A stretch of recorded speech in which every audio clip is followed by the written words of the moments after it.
Hello and welcome to my review of Liberte by Cacharel.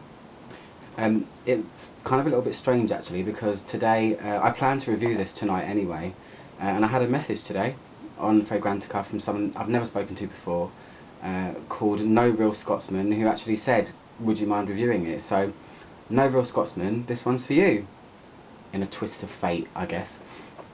So this came out in 2007. It's a chypre floral, and it was a completely blind buy for me. I never tested it before I'd smelt it. I just thought that I might like it. Bought it online, so I didn't actually smell it before I got it, like I said. And it was an instant love. So sometimes blind buys work out, sometimes they don't. I probably don't recommend them, but I like a bit of impulse. And you know, a bit of, you know, that unknown when it comes to fragrances. I like to have that instant new fresh smell. So yeah, I really liked it. It's a chypre floral, and I will say about chypres, they can kind of be bended and twisted. When I think of chypre, I do think of a more classic fragrance. Chypres are supposed to have a citrusy top, a heart kind of based around labdanum, which is a real kind of dark, heavy, resinous smell, and then kind of a mossy, musky base. This has some of those elements, but I would say it's kind of a modern chypre. I guess now perfumery it's changed a lot, so perfumers are doing whatever they want nowadays. But anyway, so here it is. Mine's a 50ml one. It's an eau de toilette, and when I think of Cacharel as a perfume house or a brand, I always think of, you know, the 80s, the 90s. They are kind of known for making real statement fragrances. You know, you've got Anais or Anais, however you guys want to pronounce it. You've got Eden, you've got Lulu, you've got these real big, different kind of fragrances. As the time's gone on, I feel like they've kind of lost that a little bit, because you've got things like Noah now, which is kind of very light and cute, and then you've got Scarlet, which I didn't think was that great, but this one, I think it's kind of cool. So here's the box anyway, bright orange. The box is actually way bigger than it needs to be, because the bottle's actually very narrow. It's got like a kind of fake flap, so you would open like that, but you don't open it like that. It opens as like a normal box. So it says Liberte there. It's got a little kind of flower motif on it, which is actually the shape of the bottle when looked at like that. It's got silver writing, and I'll show you the bottle. So it's kind of cool. A lot of celebrities or fragrances now are having this kind of faded glass effect, which I think is really cool, but it's very thin and bumpy, and when you look at it from the top, the entire shape of the bottle is that. It's kind of like a distorted flower, I guess. So you take the lid off very easily, but then you spray it on yourself and you move around, and then when you want to put it back on, it's kind of like a jigsaw puzzle. You have to find the one that is the right one. You have to, there you go. It's kind of awkward, but hey, never mind. So I'm going to spray it on this hand fresh, because I've had it been drying on this hand for about an hour now. So while that's happening, I'll tell you about the notes. So orange, you can kind of guess. A chypre is based on a citrus top, and man has this got a lot of citrus in it. So the top notes are orange, imagine that, mandarin, and then you've got bitter orange, lemon, bergamot, and one flower, freesia. So 1, 2, 3, 4, 5 citrus notes. That is a hell of a lot of citrus going on, but you know, I like citrus anyway, so that's kind of cool. The heart notes, you've got white honey, and then a really unusual cool note, which is marmalade. Another thing that's made out of citrus, strangely enough. Marmalade is normally orange, isn't it? Or you can get lemon marmalade, and I think I've even seen grapefruit, but it's mainly made out of orange marmalade, and it is kind of sweet but bitter at the same time. Then you've got 3 flowers. You've got heliotrope, gardenia, and frangipani. Frangipani is kind of tropical vibe. Gardenia is, I think, kind of heavy and heady, and heliotrope is kind of delicate. And then you've got sugar.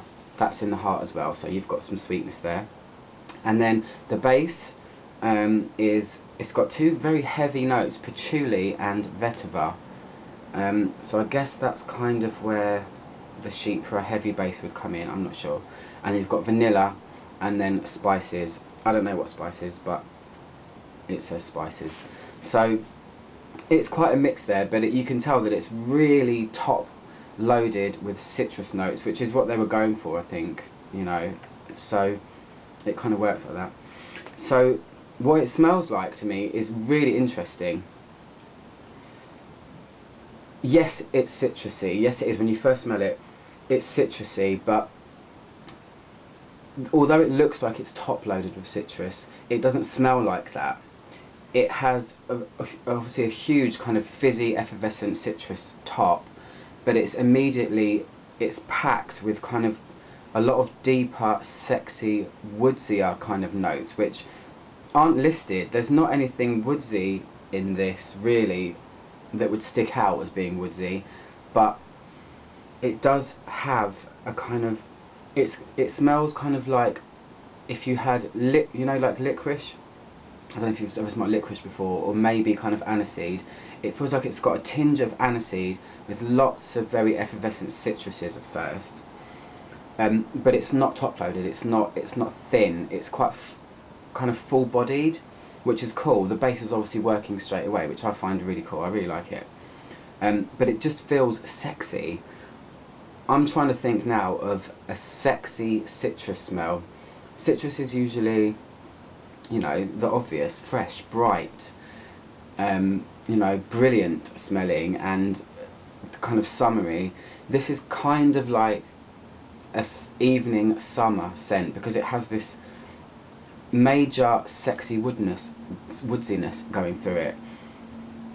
I really like it. I would say it's kind of different, but I don't like to compare things to things, but sometimes I have to, just in case you love perfume as much as me. If you've smelt Euphoria by Calvin Klein, the kind of crisp, sexy woodness that's in that, this has that kind of feel.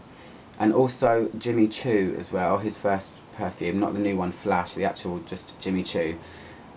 They have a similar woodsy sexiness to them, and this has that kind of feel to it. Where it's citrusy, it's fresh there, but then the undertones of it are a lot more kind of grown up. It's weird. I like it. It's really good. It doesn't really, I wouldn't say project very, very far, but when it dries, it changes a hell of a lot. And the base of it goes a lot softer and sweeter. The vanilla kind of rounds everything out. But what's good about it is that the citruses hold on. Citruses normally disappear quite quickly, don't they? And with this, you do get left, it's on here drying now, you do get left with a kind of soft, sweet, woodsy base that is tinged with citrus. And it's really, really nice. It's definitely sexy. It definitely smells a lot more smooth and completely blended when it dries, which is great. And yeah, I think it's really cool. It's not one that I think is well known. I've not seen it in a shop ever before.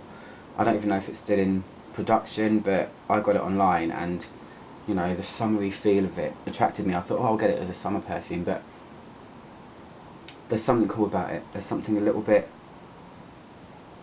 I don't know, sexy. I keep saying that, but it is. It feels a lot more woodsy than it actually is.